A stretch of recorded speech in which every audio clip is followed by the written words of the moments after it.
And we're live. Welcome to everybody. Welcome to another episode of Face, Liberty, and Praxis. This is season 1, episode 20. 15 away from 100. I'm live with Sammy. Sammy, how you doing? Hi, I'm good. How are you? Doing good. Go ahead and tell everybody a little bit about yourself, what you want to say, what you do, kind of thing before we get into the live reading. I'm Sammy. My Twitter's Hakefish now. I'm a college student in finance, but interested in like econ, finance, history. Got involved in this stuff through the Mises Institute, of course. And yeah, I'm just active on Twitter. That's about it. Nice. Yeah, man, the Mises Institute, that has been like the go-to thing. I think I can blame everything on like Mises Institute and Catholic Answers. All my stuff comes from those two websites. And funny enough, I think Tom Woods works for both of them. And so that's kind of a cool parallel. So today we're going to be doing a live reading of Natural Elites, Intellectuals in the State. I think it's a political pamphlet. I wish there was more of these things, man. I love political pamphlets. These are like the most fun things to me. The short, the concise, get the whole thing you need out of them. They're great. Let's wait a little bit before we get started. Actually, I said the link out and get them in wait. Normally I boost it for a little bit before I get right into it because I want to make some people in the chat can ask any questions they have to ask and that kind of thing. But I would say this one, and I know So Bishop gives out What Must Be Done pamphlets and gives out a few other hop pamphlets at the GOP events, and so it's always Wait, have you read this before, or is this your first time listening to it? I think I read it I hadn't actually read it standalone a while ago. There's a lot of Hoppe and like Mises pamphlets. When I went to Mises University, they have like a dozen they give out. So nice. I have them like dispersed amongst my bookshelf, but you can't see them because they're so small, you know. Yeah, I think the best one I got from the Mises Institute was the Mirror the Road Leads to Socialism by Mises. That's a good one. That's a great one. I think that's the biggest influence I have on talk economics people that bring up, Mirror the Road Leads to Socialism because of how it works and stuff. And they once I explain it to them, they're kind of like, oh, I guess we can't have a mixed economy. I'm like, no, you can't have a mixed economy. You have to be one or the other. Mixed economy just results in socialism. You can't. Yeah, everyone likes taking the middle of the road approach, like, oh, this side isn't right, this side isn't completely right. Let's find like a middle ground approach. But it's like, well, no, like if you intervene in the economy, that just every intervention needs to lead to two more, and then just you're already lost at that point. Absolutely. Well, we got some people here already, at least one or two. Let's get started.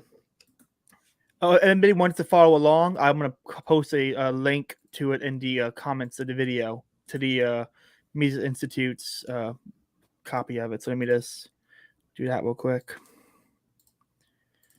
Okay, I don't know can you click a link if it's in the chat box? I'll see. I'll pull it up. Looks like it works. I just clicked it so we think. Okay, it's making so. Be really awkward if I posted that link in there and then no one could read it. Okay, let's see. Natural Elites, Intellectuals, and thank you, Nolan. Natural Elites, Intellectuals in the State by Hans Hermann Hoppe. A state is a territorial monopolist of compulsion, an agency which may engage in continual institutionalized property rights violation and the exploitation of private property owners through exploitation, taxation, and regulation. But how do states come into existence? There are two theories of the origin of states. One view is associated with such names as Franz Oppenheimer, Alexander Rousseau, and Albert Zenock, and claimed that states originated as a result of the military conquest of one group by another. This is a theory of I don't know how to pronounce that word. Exogenous, I think. Exogenous sounds right. Exogenous origins of the state. This is why I should actually prep for these things. But this view has been severely criticized on historical as well as theoretical grounds by ethnographers. Ethnographers and anthropologists such as William Newman. Yeah, these names are. These critics point out that not all states originated from external conquest. Indeed, critics consider that views that the very first states were the result of nomadic herdsmen superimposing themselves on settled farmers as chronologically false. Moreover, this view suffers theoretically from the problem that conquest itself seems to presuppose a state-like organization among the conquerors. Hence, the exogenous origin of the state requires more fundamental theory of the endogenous. That's not how to say it. Origin of the state. people listening, please forgive the poor pronunciation. I'm terrible with words. But I would say, one thing I like about Harper is he seemed to do this along with his augmentation ethic. Is people start something off, and he always takes it a step before them. You know what I'm saying? Like, augmentation ethics opens up with, we're going to have a conversation about what rights you have. Like, we're having a conversation implies I own myself at least. And same here with this one. He's like the view that the herds turn into conquerors and conquerors conquered some farmland implies that it already presupposes a state. And so he's very good at, like, I think someone states a theory going into what actually is the step before that theory to argue against that theory. Yeah, Which, yeah. It's really impressive. This was interesting to me because I got some of the first authors I read. It was like Mises and Rothbard, but Oppenheimer and Albert J. Nock were two of the very early like people that influenced me in like towards anarchism. And they did have that view, kind of, that states like emerged as like warlike or like bandits, basically. But it was interesting, like, oh yeah, it kind of makes sense. Like, how would they exist if? So I mean, it's an explanation for how a state would spread over a large area, but not really like the origin. Yeah. Did Rothbard ever cover anything about the state's origins? I think I heard him mention at least once in a Man of Communist State, but I might be getting that confused with something else. I mean, there's the whole section in Anatomy of the State on what That's the state is. State. I'd have to remember. I thought he would probably. I know he's largely influenced by Oppenheimer. Like, he quotes Oppenheimer in that book, so I'd assume he's leans in that direction, or at least did when he wrote it. Yeah, that's one thing good about Rothbard. His views evolve. So, one of my jokes: if you ask a libertarian, they like Rothbard, ask him what's Rothbard. Yeah, like which decade? Yeah. Moreover, this view suffers. How do you play that part? Such a theory has been presented by Bertrand de Zerouv. I think it was a French name. According to his view, states are the outgrowths of natural elites, the natural outcome of voluntary transactions between private property owners and a neo-egalitarian hierarchical and elitist. And in every society, a few individuals acquire the states of an elite through talent due to elite through talent. Yeah, I would say, okay, one of the problems I'm having with this is that because it's a pamphlet, a lot of words are cut in half. Oh yeah, so I have it up on the Mises website. I think I'm gonna switch to that one as well. I can't click I can't click my own link apparently. Hold on. I'm gonna switch to that real quick because this is throwing me off too much. Okay. And actually, what I'll do is I'll share the screen so anyone listening can just window. There we go. You can read that. There we go. Okay. Where was I?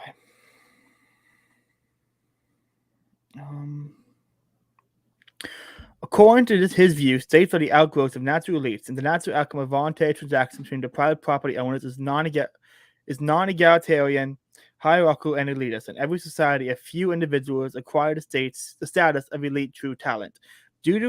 Due to superior achievements of wealth, wisdom, and bravery, these individuals come to possess natural authority, and their opinions and judgment enjoy widespread respect. Moreover, because of the selective mating, merits, and the laws of civil and genetic inheritance, positions of natural authority are likely to be passed on within noble families.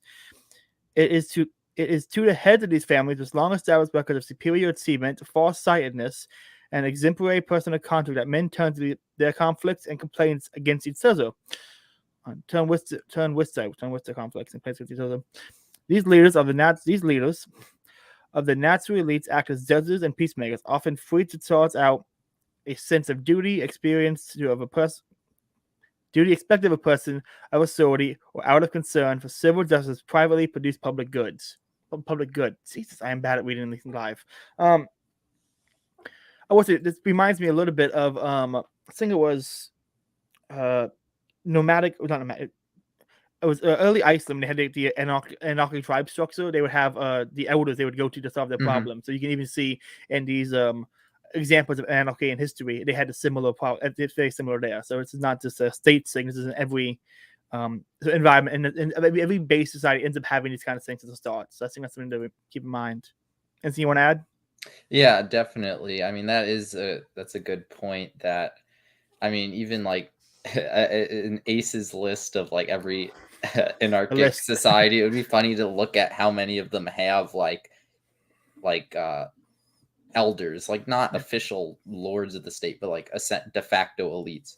Like it is a common theme. Yeah.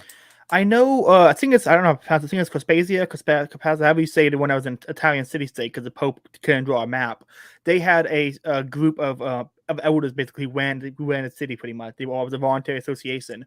Until I think it was the last 10 years of it when they instituted a price you had to pay to get involved in that, and that was like the downfall of everything, because they instituted a price to get involved with the basically the community board.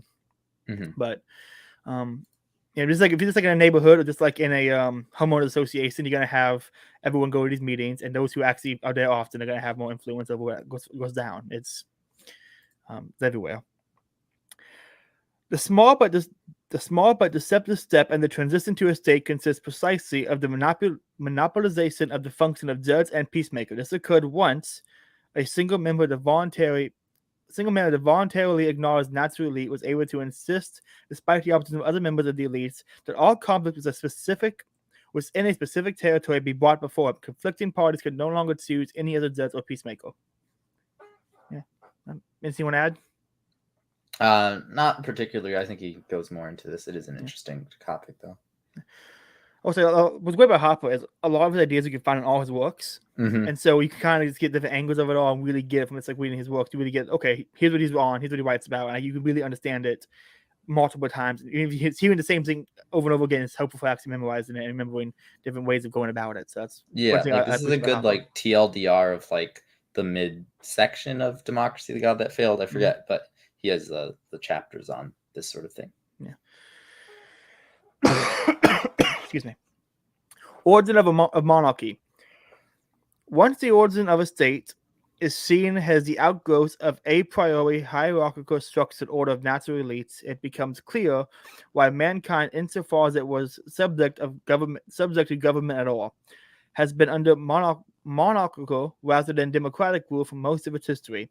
There have been exceptions, of course. Athenian democracy, Rome until 31 BC, the republics of Venice, Florence, and Genoa during the Renaissance, the Swiss canton since 1291, the United Provinces, the Netherlands in parentheses, from 1648 until 1673, and England under Cromwell. But these were rare occurrences, and none of them remotely resembled modern one-man, one-vote democratic systems. Rather, they were too highly elitist. In Athens, for instance, no more than 5% of the population voted and was eligible for positions of rulership. It was not until the end of World War I that mankind truly left the monarchical age, which really points to the whole point that World War I was a war of democracy versus monarchy kind of thing. Mm-hmm. But, yeah, the turning point. It was crazy to me, the 5%. I mean, I knew you had to be like a head of a household, like property owner, but still the fact that it's only 5% is pretty crazy. And even back then, like Socrates thought that was like mob rule, and I was gonna bring that up. Today things are so different. It's insane. God, Socrates' reaction to democracy today would be, if I could make any Greek philosopher, it'd probably be Socrates. Just to see him, his podcast would be amazing, dude. Like he'd be Joe Rogan like that. The amount of questions he would ask his guests, oh, it'd be great. Yeah. Let's see. Power monopolized. From the moment when a single member of did I read that part? No, you okay. Started power monopolized. I'm getting thrown off here. From the moment when a single member of the natural elite successfully monopolized the function of judge and peacemaker, law and law enforcement became more expensive. Instead of being offered free of charge or in exchange for voluntary payment, it was financed by a compulsory tax. At the same time, the quality of law deteriorated. Rather than upholding ancient private property laws and applying universal and immutable principles of justice, a monopolistic judge who did not have to fear losing clients as a result of being less than impartial would pervert existing law to his own advantage. However, the small yet decisive step of monopolizing law and order by a king would predictably led to higher prices and lower quality as possible. Certainly, other members of the natural elite would resist any such attempt. Yet this is why the eventual kings typically align themselves with the people or the common man, appealing to the always popular sentiment of envy. Kings promise the people cheaper and better justice in exchange for at the expense of taxing, cutting down the size of their own betters, the king's competitors. Second, kings enlisted the help of class of help. This is the help of the class of intellectuals. Okay, anything you want to add? I like how Hoppe just like applies economic laws to like every area of life. Like his analysis of government through like monopoly and like higher prices, lower quality is pretty interesting. I wonder, like, I mean, there's the public choice school, which is basically the mainstream version of what he's doing of applying market concepts to government policy. I don't know if you get along with them at all, but it does remind me of that. I don't think I've ever actually interacted with one, but I do know of them. I don't like a lot of people from George Mason and stuff. Wasn't who was the guy at George Mason who kind of started a lot of it? He was a what's his name? James Buchanan. You can't. I get Buchanan's all mixed up. Yeah, there's quite a few in the liberty movements, like especially in the paleo space. You could say. Yeah, there's Pat. There's two James. It kind of gets confusing. Two James. Oh, okay. Role of intellect. Now, this is the part I'm actually most interested in because I think the intellectuals in the state is actually the most important part of understanding democracy, understanding the state itself. I mean, one of my sayings and quotes is that in the 20th century, no, sorry, 19th century. What's his name?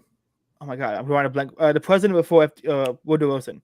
Woodrow Wilson was the Pope of the Progressives because he went from being an academic intellectual to leader of the states, and he was the first Pope of the intellectual progressive religion.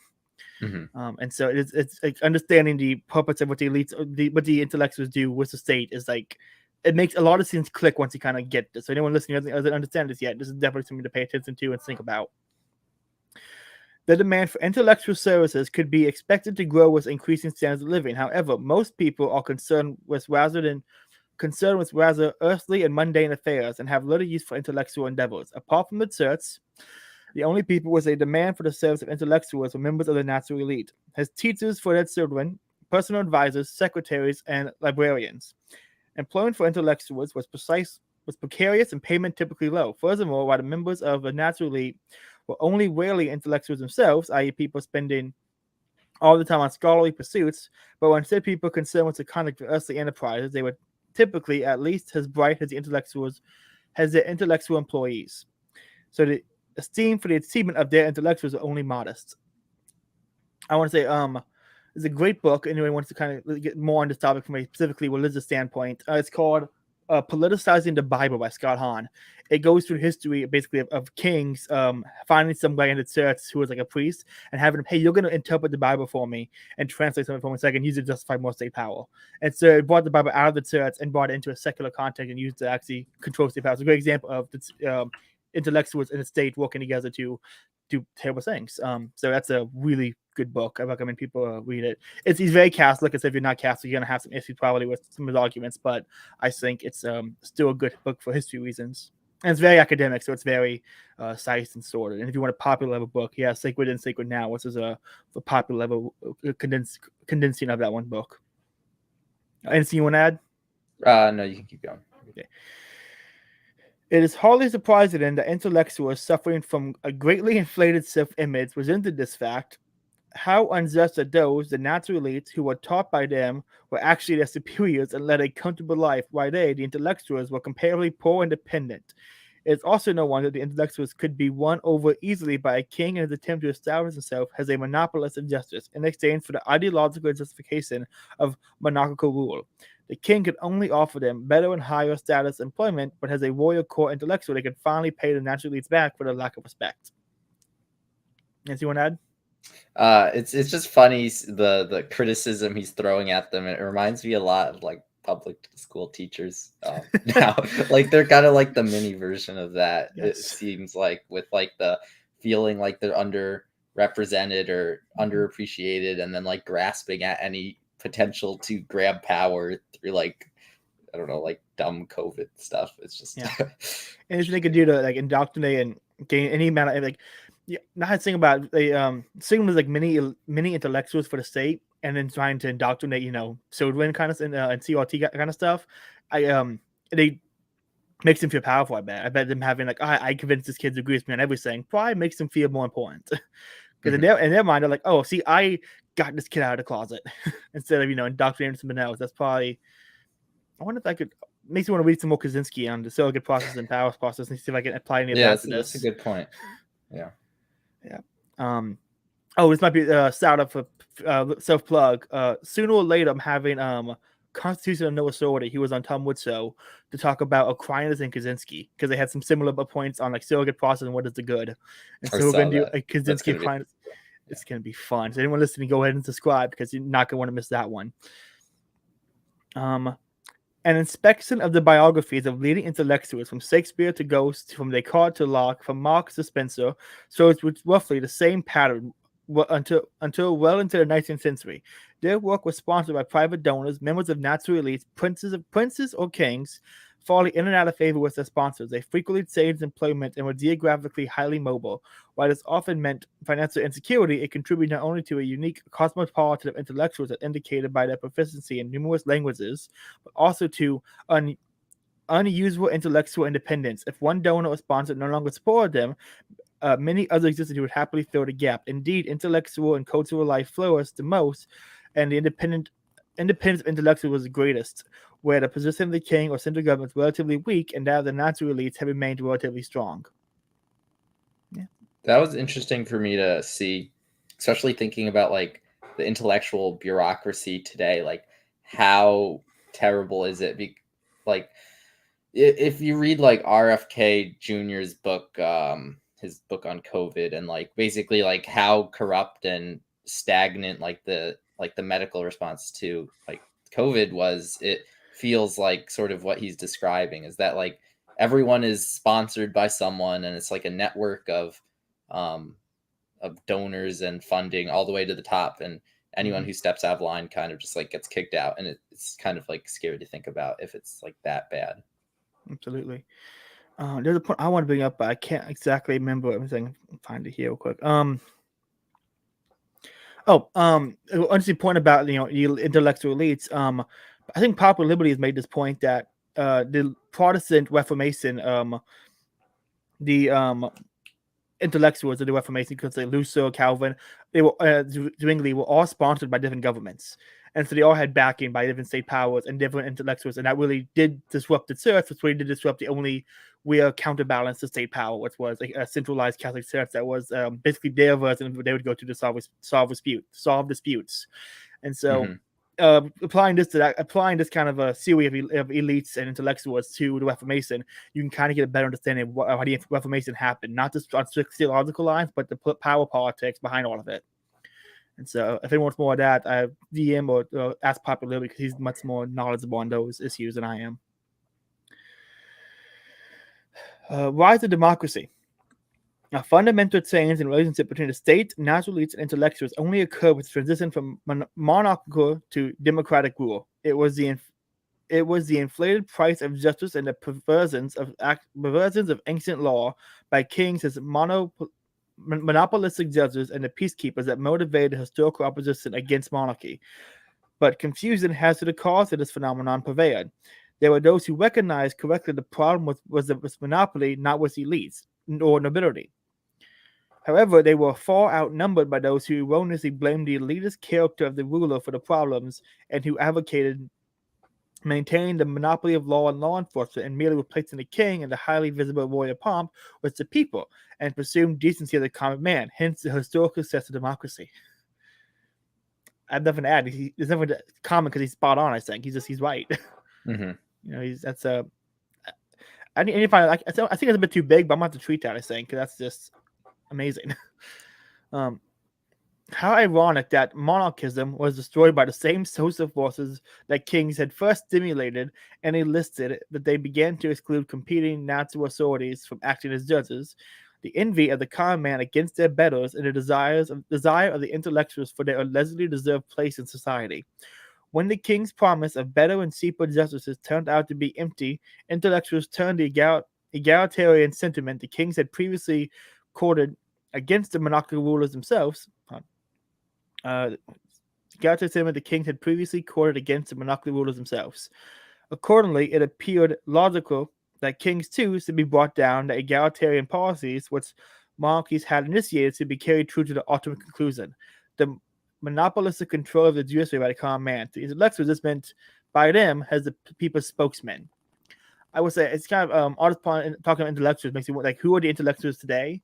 And it's that I think for a lot of people on the left, they don't have intellectuals; they have celebrities who pay out talking points. Mm-hmm. I can't think of any actual like maybe David Pakman or the Young Turks are the left's intellectuals, but even they just pay out all the same talking points and never actually offer anything new. Yeah, it is interesting. Also, one thing that I noted is thinking about like sacred democracy and who actually cares about democracy. It is interesting. It says to the intellectuals, this meant by them as the people's spokesman. And it's like, I feel like the intellectuals, the left intellectuals who tout democracy, they don't really care about democracy either. In some ways, it's more so they care because in their view, they're going to be the ones, spokespeople, like those at the top. And it's kind of like if they don't get the results they want, that's bad democracy. If they get the results they want when they're in charge, then it's good democracy. I think Jeff Deist has talked about this, that democracy isn't actually an important issue to these people anymore.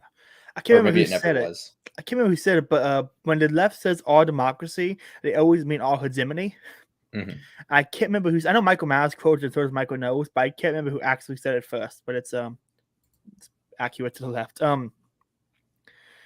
Let's see here. Has elementary economic theory could predict was the transition from monarchical to democratic one man, one vote rule, and the substitution of the people for the king, matters became worse. The prices thus rose astronomically, while the quality of law consistently deteriorated. For what this transition boiled down to was a system of private government ownership, a private monopoly being replaced by a system of public government ownerships, a publicly owned monopoly.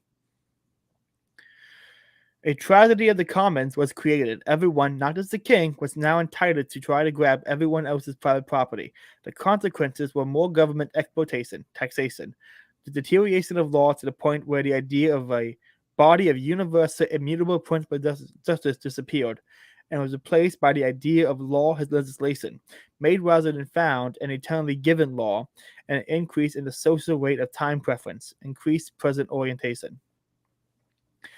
Anything to add? No. A king owned the territory and could hand it to his son, and thus try to preserve its value. A democratic ruler was and is a temporary caretaker, and thus tries to maximize current government income of all sorts at the expense of capital values, and thus waste. Waste? Yes, it's waste. Here are some of the consequences during the monarchical age before World War I. Government expenditure as a percent of GNP was rarely higher than 5%. Since then, it has typically risen to around 50%. Prior to World War I, government employment was typically less than 3% of total employment. Since then, it has increased to between 15 and 20%. The monarchical age was characterized by a commodity. The monarchical age was characterized by a commodity money, gold. And the purchasing power of money gradually increased in contrast. But the democratic age is the age of paper money, whose purchasing power was permanently decreased. Anything to add? Yeah, I mean, I think it is crazy the statistics he shows. I mean, specifically like people dependent on the state. I mean, not just like welfare, which is like over 50 or 60%, but I think something like in the US, like 22% of employees are either working for the government or contracting with the government. And you think about that, and it's like that's a huge percentage of people that are directly interested in expanding their own resources, and that generally outweighs people that just want to be left alone. I guess like special interest groups just are put more effort into influencing government than people that just are indifferent. And then so even 22% can just like drive the whole thing. Yeah. It's, excuse me, this is something about the left and their how do I put this? One, the social engineering they do through welfare interdependency and how they have to have everyone dependent. But I can't remember who said it, but it was at the I think it was the 2008 Democratic Convention. They said the government is the only thing we all sell.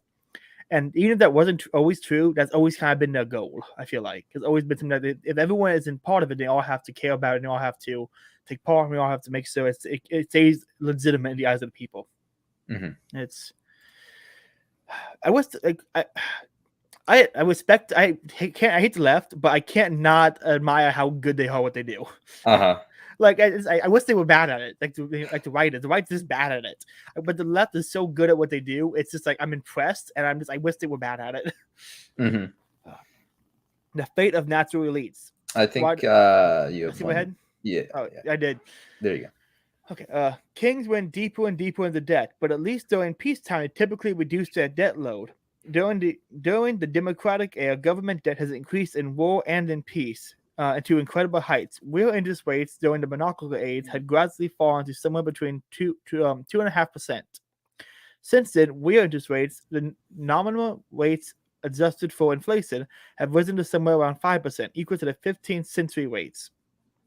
Legislation virtually did not exist until the end of the 19th century. Today, in a single year, tens of thousands of laws and regulations are passed.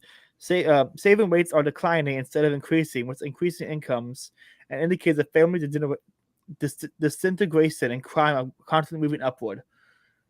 Yeah, wow. It's there's nothing to add besides that sucks. It's shit. Yeah. I wonder when this is written, just the whole interest. I've read Hoppe and multiple things talking about rising interest rates, and I mean, I think in like a natural sense he's probably right, but it's just funny because for the last 20 years we just had such artificially low interest rates. Like I don't even know what interest rates would be, but like with decreased saving rates, increased time preference, Yeah. His point here about all the laws and regulations in the past, I read by the FBI that according to the FBI, every American breaks about 50 federal laws a day, just going about their life, which is just ridiculous. It makes you wonder, like, how many of those bills that passed have like 20 laws? Was it like what are the 20 laws that are passed in a bill? What was the one they actually cared about getting passed, and what was the other one just like fluff to get it in the Senate? Fate of natural elites. Why the states fared much better under democratic rule, and why the people have fared much worse since they began to rule themselves, in quotation marks. What about the natural elites and the intellectuals? His regard the former democratization has succeeded, where kings made only a modest beginning.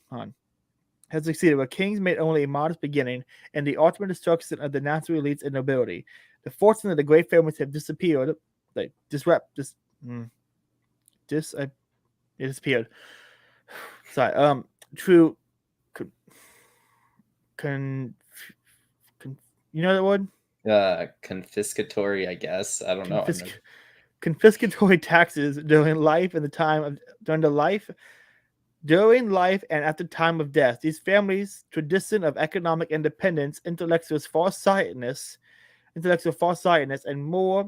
and more spiritual leadership have been lost and forgotten. Okay, that was a tough one to read. Which men exist today, but more frequently than not, they owe their fortunes directly or indirectly to the state. Hence, they are often more dependent on the state's continued favors than many people are far less wealth. Excuse me. They are typically no longer the heads of long-established leading families, but any idea? No vu. I actually looked this up when reading it the first time. I think it's new rich, like new money, kind of like the French version. New money. Their conduct is not characterized by virtue, wisdom, dignity, or taste, but is a reflection of the same proletarian mass culture of present orientation, opportunism, and hedonism that the rich and famous now share with everyone else. Consequently, and thank goodness, their opinions carry no more weight in public opinion than most other people's. I don't know how well that's aged. That one I don't think is aged too well, sadly. I wish it did. I talk politics with my neoliberal friends sometimes, and when I'll reference a book or I'll say a quote or site, and they say, "Well, I heard on TikTok," and I'm like, I don't want to have the conversation anymore. You heard from a OnlyFans whore on TikTok about abortion, and I read some excellent articles from scholarly work, and you think we have the same level of opinion in this? Shut the fuck up. I can't. When the moment someone cites TikTok as the source of the argument, I'm done engaging. I'm not engaging with that. I'm not legitimizing TikTok in any way. This was an interesting thing for me, like the question of who is the natural elite today and how many, like there's people like on like I'll name 3 people and tell me what you think. Joe Rogan, Elon Musk, Peter Thiel. what yes or no to the three of them? Yes to two. I don't know about Elon. I know a lot of his money comes from the one tax cuts that come with Tesla, and a lot of other money comes from only from NASA because they contract everything out to him now. I think his PayPal money was legit, but I don't know how much of his current money is actually because I think he's definitely elite. There's no denying it. He would be a natural elite in any other circumstance. But I think since some of his money is tied up in government subsidy, I don't know if I would say he's half and half, in my opinion. He's half natural elite, and he's also playing the game. And so I don't know if that discounts him or if that makes it we have to play the game to get ahead anyway today, you know? That's what I would say. Is it seems as though a lot of the super rich today would be natural elites otherwise, but in our current system, you kind of need like the genuine like innovativeness, but also you need just skill working in the system. Yeah. So Elon's obviously very good at that. Even though he annoys the SEC to no end, he has gotten around them, and he's obviously gotten a lot of government contracts for the past couple decades. Like Tesla was only profitable for the first few years by selling its carbon credits to other car companies and stuff like that. And then someone like Peter Thiel's an interesting case because he's a genius, but he's also good at I feel like any billionaire who just like disregarded government and politics would just be like taken out for convenience, like just like bogged down and by some like lawsuits or something. I can't remember the story, but there's a group of I think it was like left-wing gamers, I think, and it was a game they really liked. And they found the game was funded by Peter Thiel, and they don't want to stop playing it now. Like apparently, it happens often. Apparently, Peter Thiel just has his like hooks into something, and the people on the left don't know, and they find out they want to like drop it entirely, which is hilarious to me. But quick post from Nolan: women get to do some violent tweets and TikTok whores. Yes, they do, Nolan. that is spot on. And Joe Rogan I would definitely consider him a natural elite. If we lived in old times, he'd be a barbarian warlord or Socrates. Or maybe both. Or dead from mushrooms. We don't know. Those are the options. But yeah, he's definitely I would consider him a natural elite. I wish he was more right wing, but what can you do?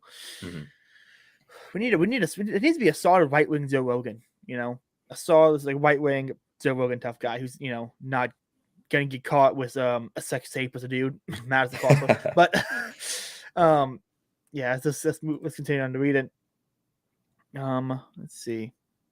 What was I at? Right there. I think.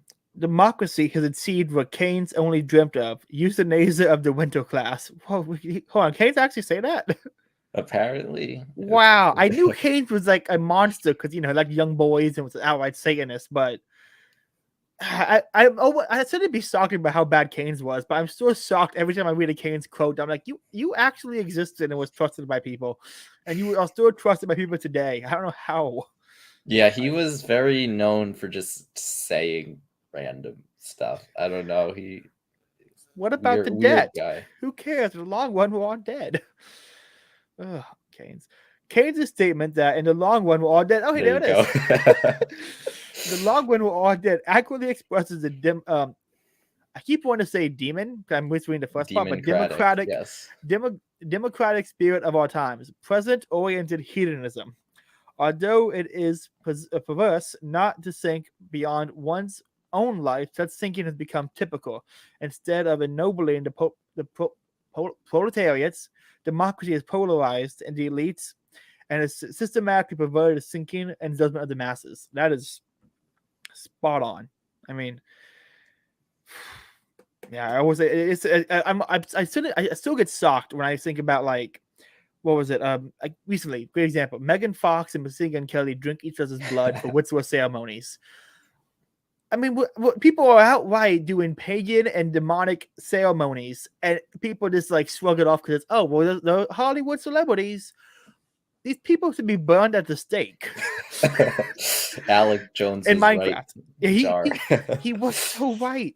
Obviously, I'm saying in Minecraft. I'm not calling for violence against any person alive today. Obviously not. Please pray for these people to turn to souls because they need the prayers. But yeah, it's It's shocking. It shouldn't be shocking. This is the 21st century. I said we should be used to it by now, but I'm still blown away about the people's this disgusting behaviors. Yeah. Live and let live, man. No. Fate of intellectuals. On the other hand, while the natural elites were being destroyed, intellectuals assumed a more prominent and powerful position in society. Indeed, to a large extent, they have achieved their goal and have become the ruling class, controlling the state and functioning as monopolistic judges. Yeah. This is not to say that democratically elected politicians are all intellectuals, although they're certainly more intellectual nowadays. Who becomes the president? Intellectual nowadays. Who become president then there were intellectuals who became king. After all, it requires somewhat different skills and talents to be an intellectual than does have mass appeal and be a successful fundraiser. But even non-intellectuals are the products of indoctrination by tax-funded schools, universities, and publicly employed intellectuals, and almost all of their advisors are drawn from this pool. Yeah. What was it? Curtis Yarvin, I think it was in his gentle introduction to unqualified reservations, has a whole like chapter on the separation of church and state, and he goes back and he gets the end of it all. He brings up his definition of church again, and he goes, by this definition, Harvard is a church. What we do now, do obviously get separate Harvard from the elites, and he just like throws it into the reader's face, and it's absolutely beautiful. But anything to add? No, I think the words speak for themselves. Yeah. Keynesianism is consistent to a fault. Keynesianism is consistent to a fault. Fuck the kids who, fuck the kids. Now, who cares what happens to the future? I will say, Keynes was a consistent person. He consistently everything he did was listen. Apparently, Hayek and Keynes on top of they were top of some college building during World War II or World War One. And they both had guns up there and were like, doing like a nightly watch kind of thing. And they had a long debate. And this points to my point that sometimes hurting your opponent is better than debating them. I'm not saying Hayek should have killed Keynes. I'm saying he would be better if he did. I'm probably gonna get the video taken down. I'm gonna say I doubt gonna get the video taken down, but whatever. It'd be up on Odyssey. There are almost no economists, philosophers, historians, or social theorists who of rank employed privately by members of the natural elite, and those few of the old elite who remain and who might have purchased their services can no longer afford intellectuals financially. Instead, intellectuals are now typically public employees, even if they work for nominally private institutions or foundations, almost completely protected from the vagaries. Yeah. Vagaries. I didn't see a U, so I was thrown off. Vagaries of consumer demand. Tenured. The number has dramatically increased, and the compensation is on average far above the genuine market value. At the same time, the quality of intellectual output has consistently fallen. Okay.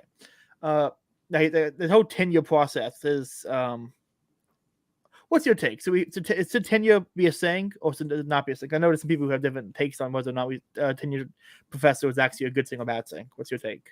Yeah, I mean, I'm not really sure because I mean, there's people I like, and when they get tenure, I'm happy for them. It's like if they're a good person, then it's good. If they're bad, then it's bad. That's my exact take as well. Same with democracy. Democracy is only legitimate when my side wins. But okay. Anything else you want to add to that one? I mean, I haven't read the Managerial Revolution. That's what it's called, right? What is Burnham's third book? Is that the Suicide of West, Managerial Revolution, and Machiavellians. Yeah, I haven't read the Managerials, and it's good. Yeah, I mean, this sounds basically like the bureaucratic state is very, very interesting. And it's weird for me because, I mean, I'm in academia. I don't know if I'll do grad school, and I mean, I respect a lot of the people I know, but it's just interesting to think about, like what the system is like, because a lot of people are just like stuck in like a rat race to get their papers published. And it's an interesting system. Well, I think it was Thomas D. Lorenzo talked about how when he first started talking about papers, no one would publish them until he threw in a bunch of graphs, and then he got published everywhere. And so they were the same exact thing, but just had to add graphs to it. Mhm. And it was Yeah, it is interesting to think how much of an echo chamber it is, and there's some people like former like PhD professors that talk about how crazy academia is, and it's almost like hard to believe, but I mean, based on some of the output, it makes sense, I guess. For all my problems with James Lindsay, the only thing I like that he did was he submitted all those fake papers that got published. Mhm. The one where he submitted Mein Kampf, but he replaced Jews with men and got it published in a feminist thing, is really.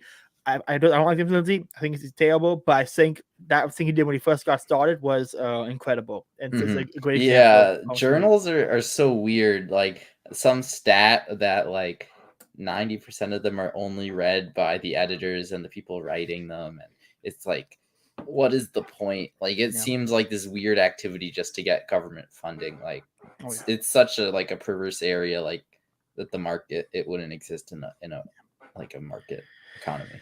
Yeah, I read a few journals, but mainly only Catholic ones. There's a few Catholic philosophy journals I still read and like to follow along with, Mhm. but I'd be lying if I said I understood any of it. Every once in a while, I'll catch a sentence. I'm like, I know what that sentence means, but in the Mm. rest of it's just like, why am I wasting my time when I don't understand this? Let's see. There you go. What you will discover is mostly irrelevance and incomprehensibility. We just talking about that. Who's insofar as today's intellectual output is at all relevant and comprehensible, it is visibly statist. There are exceptions, but if practically all intellectuals are employed in the multiple branches of the state, then it should hardly come as a surprise that most of the ever more voluminous. Any idea? I was gonna say voluptuous, but it's not. It's I don't know. Maybe. This is I don't know. Did he write this in English? Or did he write it in a different language? I'm beginning to think he wrote it in a different language, and this is a He poor probably translation. thought about it in German and then just Through a water, yeah. yeah, I That's don't probably know. what happened. Voluptuous output will either by commission or omission be status propaganda. There are more propagandists of a democratic rule around today than there ever were propagandists of monarchical rule in all of human history. Wow, that's something to think about for a minute. That's yeah. This seamlessly unstoppable drift towards statism is illustrated by the fate of the so-called Chicago School of Milton Friedman, his predecessors, and his followers. In 1930s and 1940s, the Chicago School was still considered left friends, and justly so. Justly so, considering that Friedman, for instance, advocated a central bank and paper money instead of a gold standard, but he wholeheartedly endorsed the principle of the welfare state and his proposal of guaranteed minimum income and negative income tax on which he could not set a limit.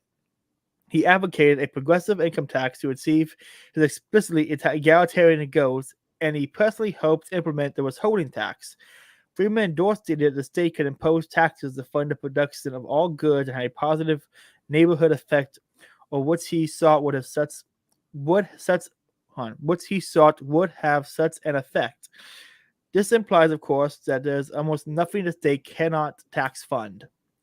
I knew Milton Friedman wasn't great when he wasn't speaking, but I didn't realize there was this much.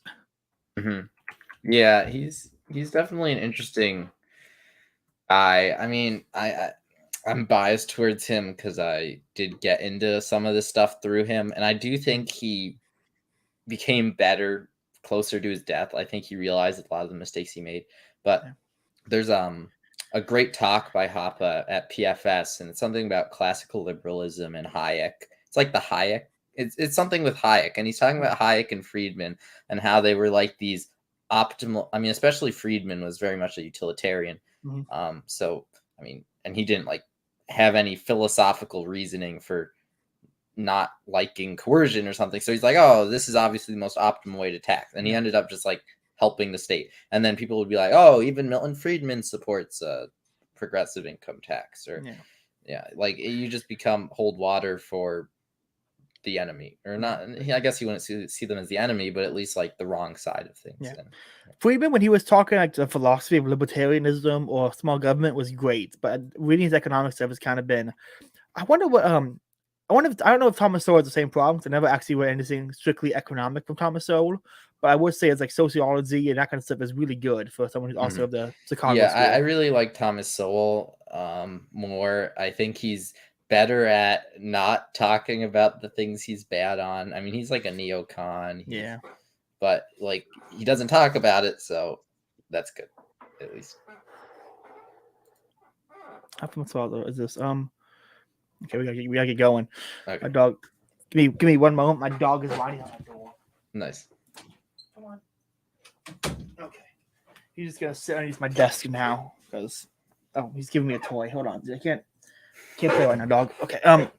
Sorry, everyone's gone for the weekend, so the dog has just been alone all day. I'm at work, and so. Okay. Where was I? Yeah, there.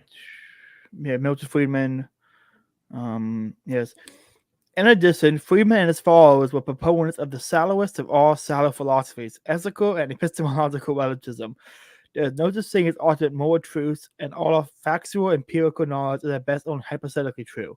Yet they never doubt that there must be a state and that the state must be democratic. That's a good point. I can't remember who said. I think it was a Steppy on Twitter said, "Oh, you're a moral relativist. Let me throw some racist jokes at you and see how you respond." Today, half a century later, the Chicago Freedmen School, without having essentially changed any of its positions, is regarded as right-wing and free market. Indeed, the school defines the borderline of respectable. I can't say the word now. Respectable opinion on the political right, which only extremists cross, such as the magnitude of the change in public opinion and public employees have brought about. Yeah, that was interesting. There's this guy I know who told me, who like also goes to college and is like not just like is careful about what he says to other people. He's like, never tell anyone you're more libertarian than Milton Friedman or more right wing than Jordan Peterson. Like, just don't go beyond those lines if you want to survive, basically. Yeah. I only did one class in college before I dropped it. I'm going back in January, sadly, but my teacher this is my mistake. We had a discussion post, and it was on for an English class. He wanted us to write a discussion post on free speech on college campus, and respond to other people's posts. And I got in trouble because one lady said, "You don't have a right to offend members on campus," and I commented, "Your inability to hear opinions you disagree with offends me." And I got in trouble for that one because I'm like, well, I thought it was wrong to offend people, and she offended me with her stupidity, and she didn't like that I called her stupid. It was a community college. What do you expect? Everyone there is stupid. But yeah, I didn't get along great with the class or the teacher because I tweet like an idiot. I saw it's like Twitter. I just tweeted because I post like I'm on Twitter. And obviously it's not Twitter. I'm not. I should have been smarter. Let's see here. Consider further indicators of the status deformation brought about by the intellectuals. If one takes a look at economic statistics, one will by and large find the following picture. The longer a person spends in educational institutions, someone with a PhD, for instance, as compared to someone with only a BA, the more likely is that the person will be ideologically status and vote Democrat. Moreover, the higher the amount of taxes used to fund education, the lower SAT scores and similar measurements of intellectual performance will fall. And I suspect even further were traditional standards of moral behavior and civil conduct decline. Why do you think that is? Like, I can kind of guess why that is, but why is it that it seems counterintuitive that the more money a place has, the worse it ends up? I mean, it kind of is the thing where if a place is failing, instead of losing money, they just get more money. That's what it is. It's kind of a weird cycle, and like, how is that money wasted? From Nolan, I side Rothbard's progressive AO and paper. For the final part of the English class, he had us write a paper on anything he wanted to write on, and of course, I wrote on why FDR was a bad president, and basically I wrote why FDR New Deal made the Great Depression worse. And I quoted Murray Rothbard's The Great Depression, and she claimed that I plagiarized it. And I asked for an example of what was plagiarized, and she pointed me to my site page. For some reason, I think he just went through like an AI thing, and the AI said you copied the links. I'm like, the links for a reason.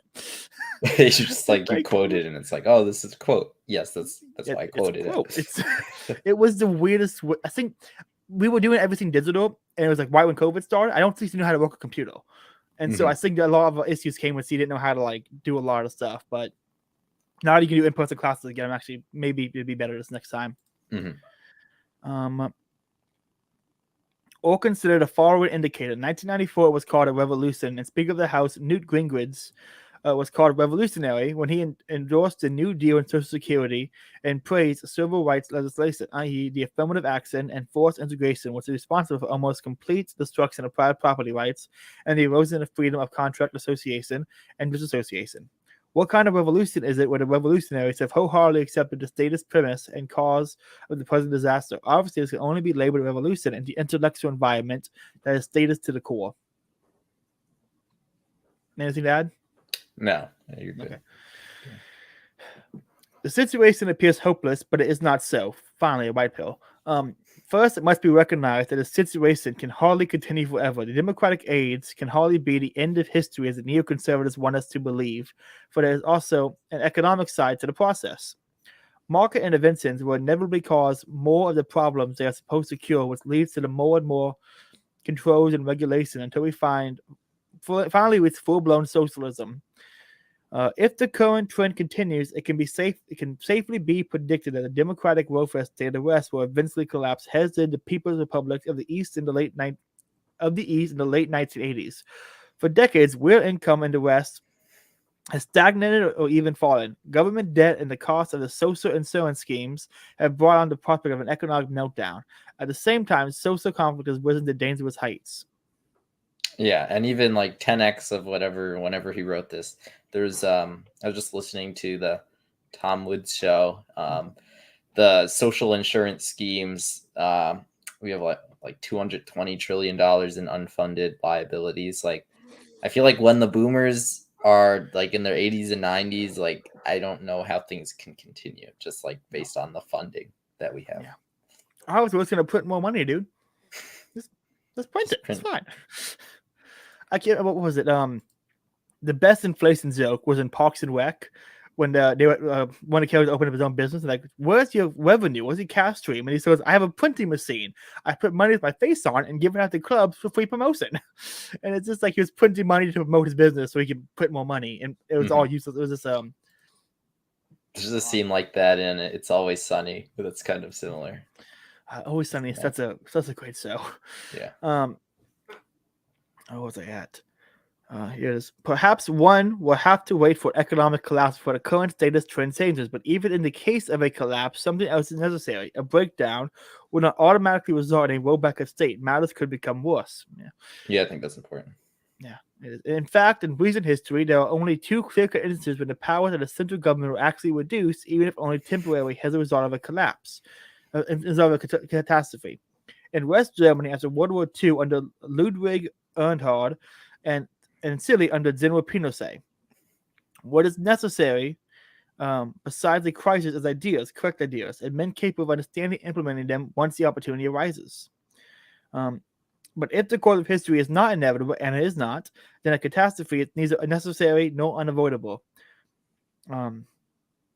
Ultimately, the course of history is determined by ideas, be they true or false, and by men acting upon and being inspired by true or false ideas.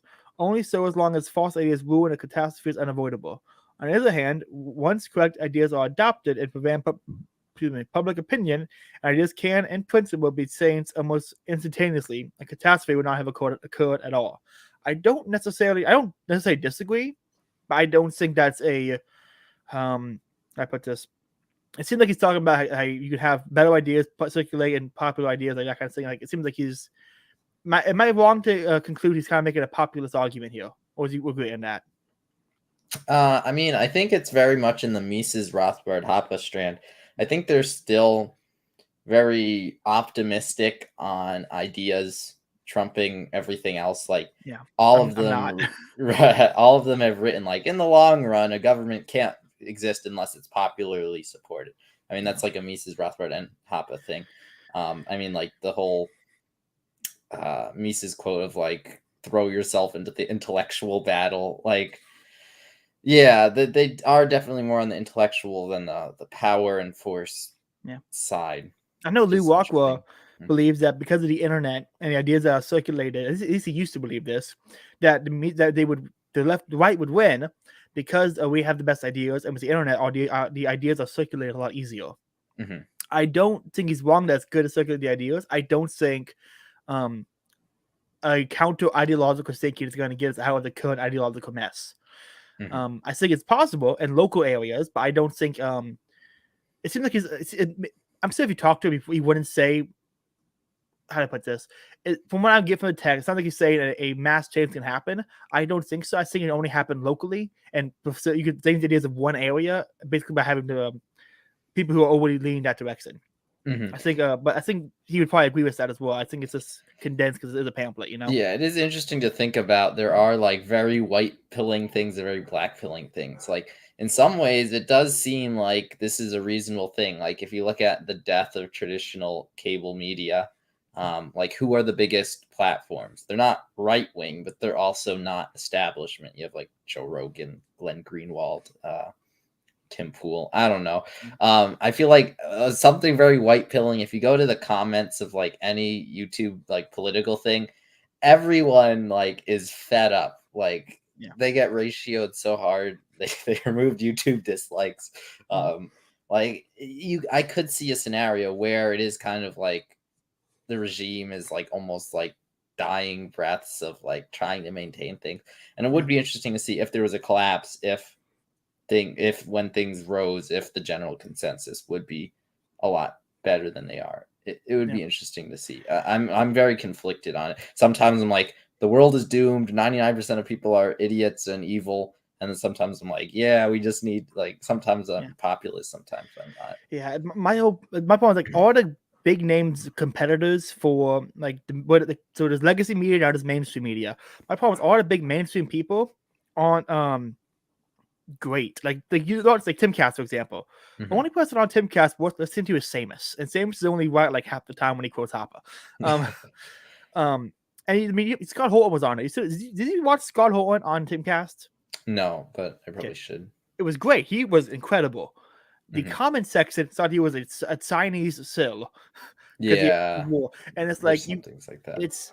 These people have a lot of followers, but these followers are not actually. I don't think any of them actually right wing. They're all like the left me kind of people. Yeah, some of my friends that are like Ben Shapiro, it's like as the extent of their conservatism, like they'll like Ben Shapiro, but not even other people from the Daily Wire. Ben Shapiro's fine. Michael Knowles is too far to the right. I'm sorry. If you like Shapiro over Michael Knowles, you're not right wing. Like you can hate Michael Knowles and not like him. I have my issues as well, but he's the best one at the Daily Wire because he actually understands the right. Michael Mass has been on Tim Pool, but yes, he has. But I think that's Michael Mass is there for his comedy and his popularity. I don't think they actually, if Puss came to sell, they wouldn't agree with him on a lot. They like him there because he's snarky. The token anarchist. The other guy, but he's not so an idiot. He's also a conspiracy theorist nut job most of the time. And not like the conspiracy theories are fine, but I mean like his Moore takes are garbage. His DMT takes are not interesting. And so I think Timcast has a huge audience, but it's people that aren't great on any issue. They're neolibs. Yeah, they're just like generic dissidents, but that doesn't, just because they're anti the current thing doesn't mean you agree with them at all. Yeah. I mean, I think the fact that like Tucker Carlson is the biggest person on news is kind of encouraging, I guess, to some extent. There's Ian, Luke, Samus, Tim, and Lydia. Those are the people on the show. And the only one who's actually, I would think, is right wing is maybe, I think Luke was a Ron Paul guy, so he's pretty good. And he's always on there. And Samus is, he was a libertarian, like a Hoppian type guy. And now he seems more Republican. I think that's kind of, I think to be terrible, I think he's trying to subvert them all. I think that's what he's obviously doing. I think he said he's dropped a lot of stuff, but he doesn't ever talk bad about any of them by name, just the principles of them. But he seems to be subverting a lot of them to like a proper understanding of the right wing. And so I would love to talk to that guy, but not on a podcast over dinner. Okay, I really want to get actually talk to the person. Yeah, like talk to the actual person. Gotcha. I think he's great. Let's see here. Role of intellectuals. This brings me to the role of intellectuals. The role that must play and the necessary radical and fundamental changes in public opinion. But the role that members of the natural elite, the role that members of the natural elites or whatever is left of them will also have to play. Will also have to play. The demands on both sides are high, yet as high as they are to prevent a catastrophe or to emerge successfully from it, these demands will have to be accepted by both as the natural duty. Even if most intellectuals have been corrupted and are largely responsible for the present perversities, thank you, it is impossible to achieve an ideological revolution without their help. The rule of the public intellectual can only be broken by anti-intellectual intellectuals. Fortunately, the ideas of individual liberty, private property, freedom of contract and association, personal responsibility and liability, and government power as the primary enemy of liberty and property will not die out as long as there is a human race, simply because they are true, and because they are true and truth supports itself. Moreover, the books of past singers who expressed these ideas will not disappear. However, it is also necessary that there be living thinkers who read such books, who can remember, restate, reply, stop, and advance these ideas, who are capable and willing to give them personal expression and openly oppose, attack, and refute their fellow intellectuals. Yeah. It's actually what I've been wanting to do. I've been on Twitter recently. I asked people, what is the books that influenced the left over the past 50 years? Like, what is the big leftist books like the right has, Marx Got the Fair? What is the left's book that influenced them? And repeat that. I know Paul Gottfried does that quite a bit after liberalism. He seems to cite a lot of leftist books and respond to them, which is why Paul Gottfried is so great. But of these, that's why I did what's it called? A White Fragility by Robin DiAngelo. Nate from Reality Czar and Aaron from Time on Earth and I all whipped out a new one because that book was garbage and seemed to be popular. Dude, I listened to that book twice. It was so bad. Oh, man. I feel like 90% of people on both sides, I think more leftist because their position is like the default moral position is the only reason they hold that. But most people don't read books is the truth. Like the right wingers I know just like no, facts don't care about your feelings and only two gender, like they don't have any, like that's why it's so easy for people to get subverted to like neoconservatism or even leftism or no, people don't care. I mean, I don't know, people don't have the time or the care to care about stuff most of the time. They just want to work and have fun and hang out with friends. And speaking of neoconservative subverting, anyone wants to read more about that, go read The Vanishing Tradition by Paul Gottfried. It's an anthology of essays by paleo-conservatives writing about the neocon takeover of the right. It is really, really good. Highly recommend listening. Go read that one. Harry Potter has been the most influential. That is sadly pretty accurate. That's sad because it's true. That's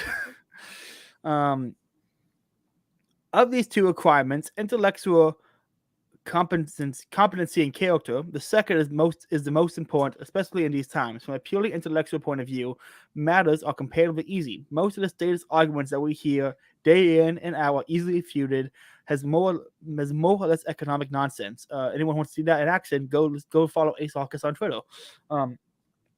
It is also not rare to encounter intellectuals who, in private, do not believe what they proclaim with great fanfare in public. They do simply err. They deliberately say and write things they know to be untrue. They do not lack intellect. They lack morals. This in turn implies that one must be prepared not only to fight falsehood, but also evil. And this is a much more difficult and daring task. In addition to better knowledge, it requires courage. Yeah. Anything to add? No, it is an interesting point, though, of the, not just intellectual rigor, but, the character to be ostracized and believe in what you believe, even if you're not getting financial support, or it's very interesting. And that's kind of like the story of Mises and Rothbard, to the extreme. The thing was when they tried to cancel, it was Hoppe or Rothbard, not but it was they tried to cancel Hoppe or Block, and Thomas C. Lorenzo and Block did a 4-hour radio show where they just responded to leftist call-ins about things. And I wish to God that was recorded. Like Mhm. Zeta Windsor apparently did a bunch of radio interviews in his local area, but none of them are recorded or uploaded.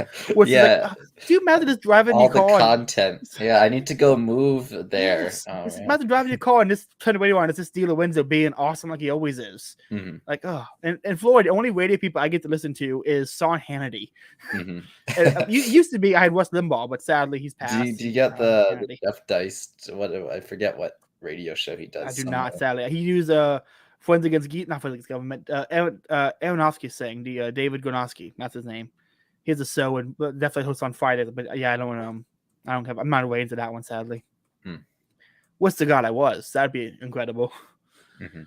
But okay, has an intellectual, one can expect bribes to be offered, and it's amazingly how easy some people can be corrupted. A few $100s, a nice trip, a photo op with a mighty and powerful, are all too often sufficient to make people sell out. Such temptations must be rejected as contemptible.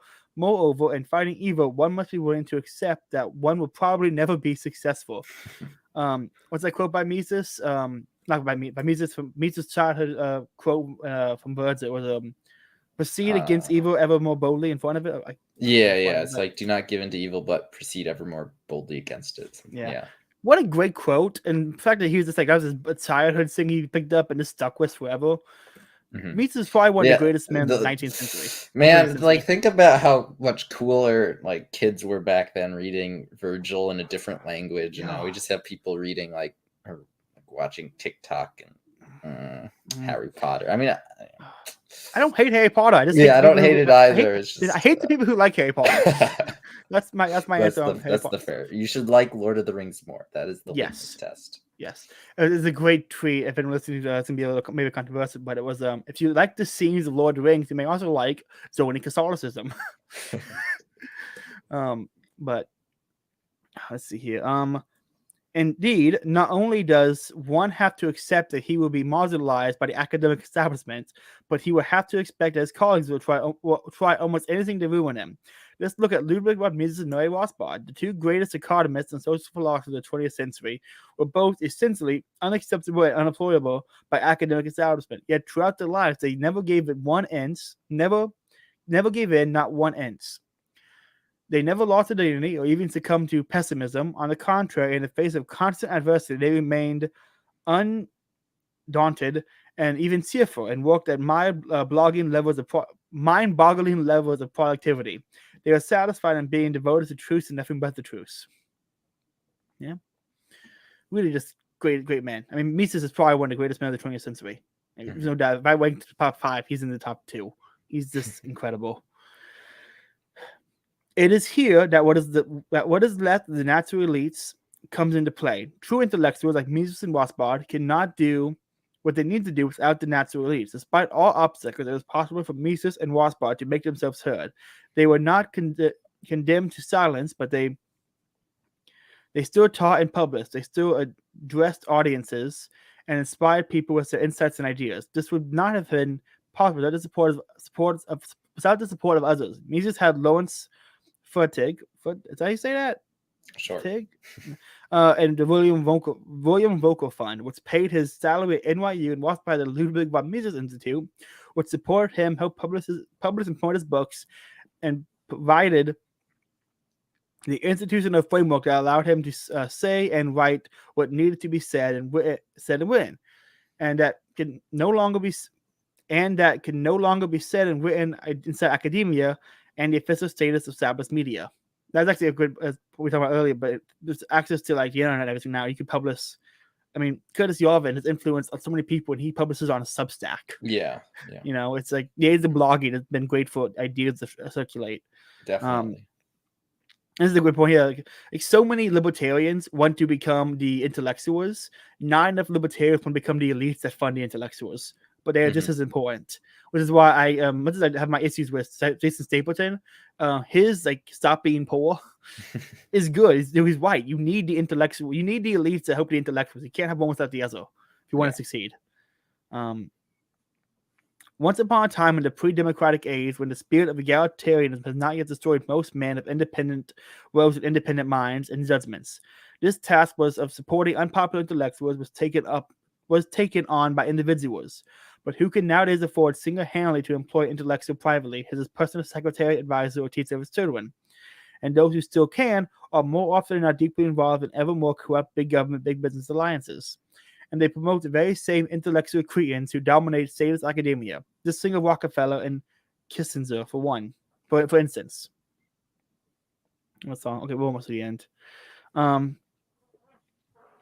Hence, the task of supporting and keeping alive the truths of private property, freedom of contract and association and disassociation, personal responsibility, and of fighting falsehoods, lies, and the evil of statism, relativism, moral corruption, and irresponsibility can nowadays be taken on collectively by pooling resources and supporting organizations like the Mises Institute, an independent organization dedicated to the values underlying Western civilization, uncompromising and far removed, even physically, from the corridors of power.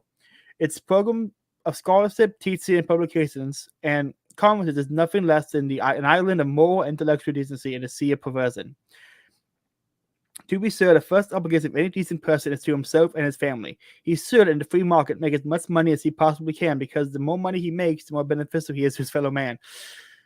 Stop being poor. Yeah, God, Hopper is great. And so is Mises Institute. I mean, this whole point about why this whole point here that being spot on, the more intellectual decency is see a perversion. It's just spot on. And great example of recently someone like not backing down and sticking true was Does Napolitano when they tried to cancel him. He got fired from Fox News and started his own podcast, and now is continuing what he does anyway, and not backing down, not going into the dock, and not speaking anymore. It's great. And because now he's on his own website, he's interviewed Lew Rockwell, which I don't think he could do on Fox News for some reason, because he's never gone by. I rarely see him on Fox News. Yeah. Dude, imagine, I would love to see Tucker and Lew Rockwell interact some more, because they interacted, I think, once. But I would love to. I think they would be. That's cool. I think there's one podcast I saw when they interacted. I could be getting that wrong, but they are. It was like when Tucker was like, way before he got more popular. I hope people get mad enough to make Fox News boycott him so he can just start his own thing and just do his own thing. I mean, he's pretty independent as is with his like private show, but I mean, he brought Curtis Yarvin on. Yeah, I was gonna say that's pretty impressive.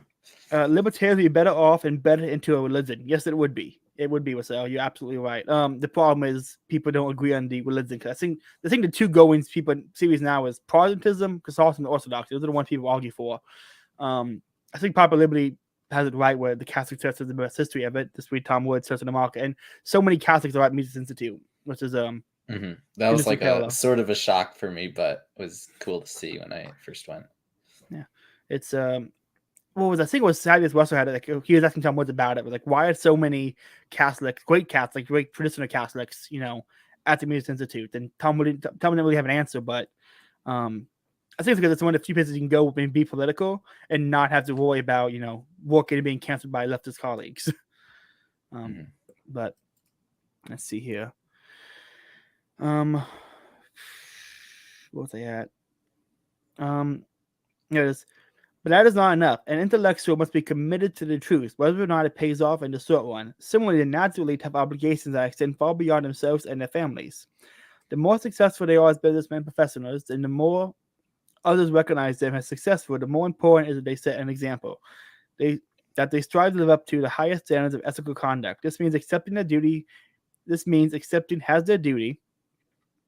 Indeed, has the noble duty to support openly, proudly, and as generously as they possibly can to the values they have recognized as right and true. They receive in return intellectual inspiration, nourishment, and strength, as well as the knowledge that their name will live forever as outstanding individuals who rose above the masses and made a lasting contribution to mankind. The Ludwig von Mises Institute can be a mighty institution, a martyr for the restoration of genuine learning and a new university of teaching and scholarship. Even if we do not see our ideas triumph during our lifetime, we will know and be eternally proud that we gave it our all and did what every honest and noble person had to do. By great quote. Yep. Natural Leads, Introduction to the State by Hans Hermann Hoppe. Yeah, this is absolutely incredible. I mean, this is a fantastic piece for a little pamphlet. So much in here. Like, if I was, I don't know how tall your version is.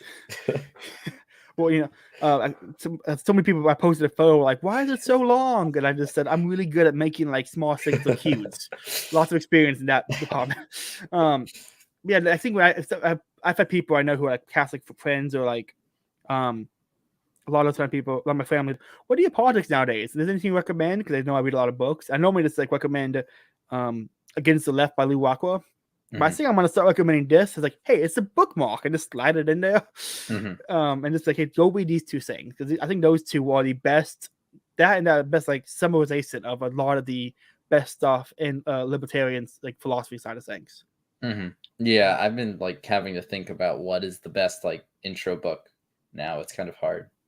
Yeah, so it's someone said, have you read any of Leo Tolstoy's nonfiction? Yes, I've read The Confessions, and I read